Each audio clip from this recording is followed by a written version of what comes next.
ঘরোয়া পদ্ধতিতে আপনার হার্টের ব্লকেজ খুলে খুলে যাবে। এটা যদি করতে পারেন, আপনার ঘরেই আছে, আপনাকে নিতে হবে কি একটা আনার বা ডালিম, ভিতরের দানাগুলো নেবেন, আর নেবেন কি ৩-৪টা রসুনের কোয়া, ৩-৪টা রসুনের কোয়া নেবেন, ২-৩ ইঞ্চি আদা নেবেন। এটা একটা চাটনি বানান।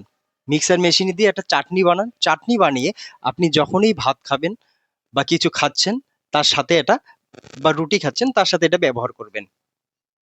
অল্প, অল্প করে নিয়ে আপনি সারাদিনের মধ্যে এটা শেষ করে দিবেন।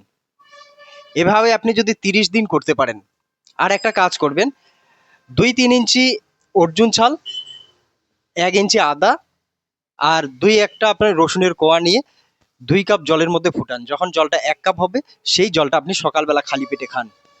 এই ২ টা কাজ যদি করতে পারেন, আপনার যত বড় হার্টের ব্লকেজ থাক না কেন, আপনার ১ মাসের মধ্যে খুলে যাবে।